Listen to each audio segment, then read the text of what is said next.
Hello my friends, welcome to बनाव prime. ये है रिवेंज सीक्रेट सीरीज का एक और नया एपिसोड। Now let's begin.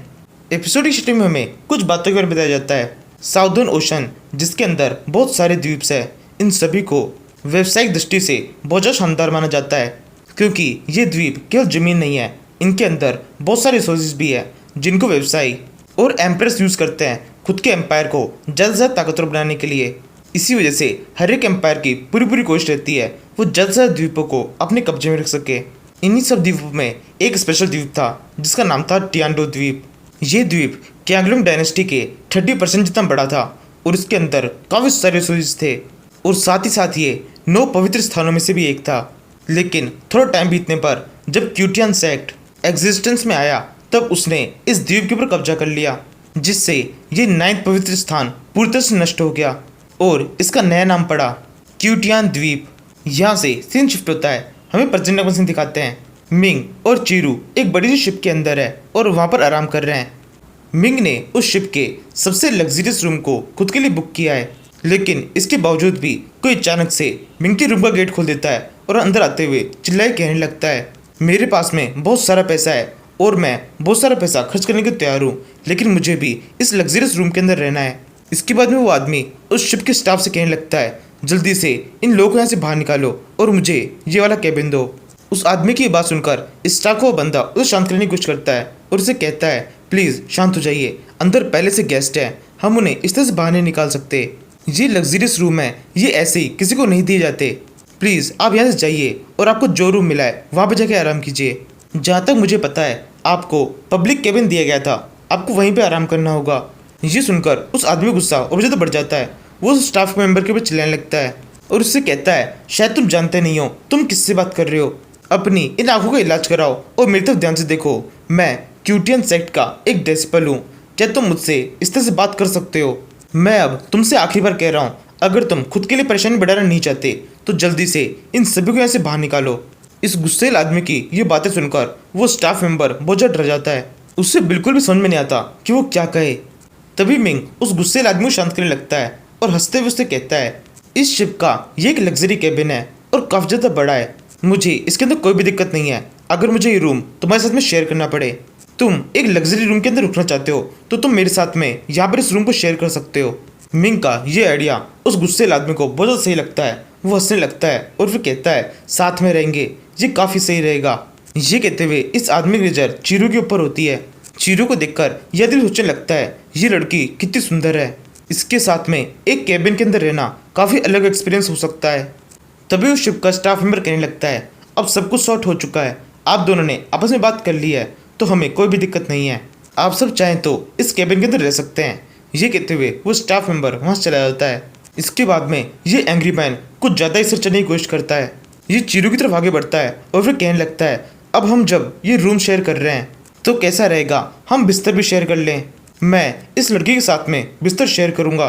ये आदमी इतना कहता ही है कि तभी मिंग एकदम से इसके पीछे खड़ा हो जाता है और उसे कंधे पर अपना हाथ रख देता है। मिंग ने अपना हाथ नॉर्मल तरीके से उस आदमी कंधे पर नहीं रखा, उसने एक स्किल भी यूज़ की है, जिस वजह से उस आदमी कंधे पर बहुत ज़्यादा दर्द होने लगता है। वो जमीन पर गिर जाता है और कहने लगता है, ये सब क्या था, मुझे इतना ज़्यादा दर्द कैसे हो रहा है? इस लड़के ने केवल मेरे कंधे पर एक बार धीरे से हाथ ही रखा, उससे ही इतना ज़्यादा दर्द कैसे हो गया है? वो तो अच्छा हुआ इसने ज़्यादा प्रेशर नहीं लगाया, वरना तो मेरा कंधा ही टूट जाता। तभी मिंग उस आदमी से ये कहता है, मैं तुम्हारे साथ में अपना कैबिन शेयर कर रहा हूँ, लेकिन इसका मतलब ये नहीं तुम अपनी हद से आगे बढ़ने की कोशिश करोगे। अगर तुम चाहो तो मेरे साथ में अपना बेड शेयर कर सकते हो, लेकिन जो तुमने अभी सोचा उसे दोबारा मत सोचना। मिंग की बात सुनकर ये एंग्री मैन हंसते हुए कहने लगता है, सीनियर ब्रदर, मैं तो बस मजाक कर रहा था, जो मैंने अभी कहा था उसके लिए मैं बिल्कुल भी सीरियस नहीं हूँ, ऐसे तो मैं सोचता भी नहीं हूँ। प्लीज़ मुझे माफ़ कर दो और मुझे और ज़्यादा चोट मत पहुँचाओ।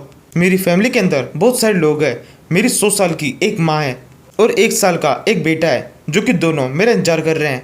ये कहते हुए आदमी हंसते हुए सोचने लगता है, ये लड़का काफ़ी ज़्यादा ताकतवर है, वैसे तो इसका लेवल मुझसे कुछ खास हाई नहीं है, लेकिन फिर भी अभी के लिए मुझे वही करना चाहिए जो कि ये कह रहा है। इसके बाद में वो आदमी खड़ा होता है और उसके पास में जितने पैसे होते हैं वो सारे सारे बाहर निकाल कर मिंग को देने लगता है और उससे कहता है, मैंने एक बहुत बड़ी गलती की है और मुझे इसका बहुत ज़्यादा अफसोस है, प्लीज़ कंपनसेट के रूप में इस सारे पैसे को एक्सेप्ट करो। मिंग आगे बढ़ाकर उस पैसे को ले लेता है और फिर सोचने लगता है ये कुछ खास नहीं है, केवल 100 मार्शल कॉइन्स। ये सोचकर मिंग उस आदमी से कहता है केवल इतना ही काफ़ी नहीं है, मैं चाहता हूँ तुम मेरी एक मदद करो। मैं अभी क्यूटियन द्वीप जा रहा हूँ, मुझे इसके बारे में कुछ इन्फॉर्मेशन चाहिए जो कि मुझे पूरा यकीन है तुम्हारे पास में है। अगर तुमने मुझसे कोई भी इन्फॉर्मेशन छुपाई या फिर मुझे झूठ बोलने की कोशिश की तो तुम्हारे साथ में बहुत ज़्यादा बुरा होगा। मिंग की बात सुनकर वो आदमी मिंग के सामने घुटने टेक के बैठ जाता है और फिर से कहने लगता है बिल्कुल, आपको जो पूछना है आप पूछ सकते हो, मैं उसका सच सच जवाब दूंगा। मिंग कहता है सबसे पहले मुझे ये बताओ तुम्हारा नाम क्या है, और इसके अलावा मुझे ये बताओ क्यूटियन सेक्ट के अंदर तुम्हारा क्या स्टेटस है। अभी तक हमारे बीच में जो बातें हुई है उससे मुझे ये तो पता चल चुका है कि तुम मार्शल आर्ट गुरु लेवल पर हो और क्यूटियन सेक्ट के अंदर तुम्हारा एक स्पेशल स्टेटस है जो मैं जानना चाहता हूँ। वो आदमी कहता है मैं क्यूटियन सेक्ट का एक आउटर डिस्पल हूँ और मेरा नाम है लियू। मिंग कहता है तुमने अभी कहा तुम क्यूटियन सेक्ट के एक आउटर डिस्पल हो, लेकिन तुम्हारा लेवल मार्शल आर्ट गुरु है, इसके बावजूद भी तुम अभी तक केवल एक आउटर डिस्पल ही कैसे रह गए। तुम एक बार फिर से सोच लो तुम मुझसे क्या कह रहे हो, कहीं तुम मुझसे कोई चीज छुपा तो नहीं रहे। लियू कहता है क्यूटियन सेक्ट के अंदर बहुत सारे ताकतवर डिस्पल्स है, वहाँ पर टैलेंट की कोई भी कमी नहीं है। इसी वजह से क्यूटियन सेक्ट के अंदर इनर डिस्पल बनने का क्राइटेरिया बहुत ज़्यादा हाई है। इनर डिस्पल बनने के लिए एक डिस्पल को अपना लेवल कम से कम मार्शल आर्ट डोमिनेटर तक पहुंचाना होगा, उसके बाद ही वो एक इनर डिस्पल बन सकता है। हमारे सेक्ट के अंदर डिस्पल्स का लेवल काफ़ी तेज़ी से बढ़ता है। हमारे सेक्ट के कुछ सबसे बड़े डिस्पल्स जो कि मार्शल आर्ट मास्टर लेवल पर है, उनकी एज 50 साल से भी कम है और इतने कम टाइम पर वो इतने बड़े लेवल पर पहुँच चुके हैं। और इसके अलावा हमारे सेक्ट के अंदर कुछ मार्शल आर्ट सेंट्स भी है जिनकी एज 100 साल से भी कम है और उन्होंने इतने कम टाइम में इसको अचीव कर लिया है। हमारे सेक्ट के सभी डिस्पल्स बहुत ही ताकतवर वॉरियर्स हैं। लियू की बात सुनकर मिंग काफी चौंक जाता है और फिर सोचने लगता है मैं तो सोचता था वेलकरीज और इसके अलावा जो होली लैंड्स होते हैं उनके अंदर ही ताकतवर कल्टिवेटर होते हैं, इन दोनों के पास में ही ग्रेट पावर है, लेकिन अब तो ये क्यूटियन सेक्ट भी इस सब के अंदर बहुत ज़्यादा लग चुका है। जिस हिसाब से ये आदमी बता रहा है उस हिसाब से तो ये क्यूटियन सेक्ट इन दोनों से भी काफ़ी आगे है। फिर मिंग लियू से कहता है ये सब कैसे हो रहा है, तुम्हारे सेक्ट के डिस्पल्स इतनी जल्दी अपना लेवल अप कैसे कर पाते हैं, क्योंकि आमतौर पर मार्शल मास्टर और मार्शल सेंटर लेवल पहुँचने में सैकड़ों साल का टाइम लगता है। इस हिसाब से देखा जाए तो ये पूरी तरह से नामुमकिन है कि इतने कम टाइम के अंदर इतने बड़े लेवल को अचीव किया जा सके।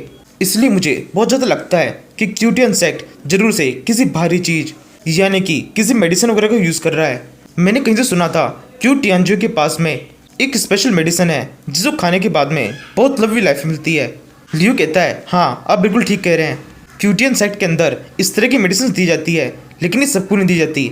ये लेने के लिए ट्रू डिस्पल बनना होता है, खुद की बॉडी को बहुत ज़्यादा ताकतवर बनाने के बाद में इसे पूरी तरह से सेक्ट को समर्पित करना होता है, तब जाकर ये मैजिक मेडिसिन मिलती है जिसकी मदद से कोई भी लंबी लाइफ जी सकता है।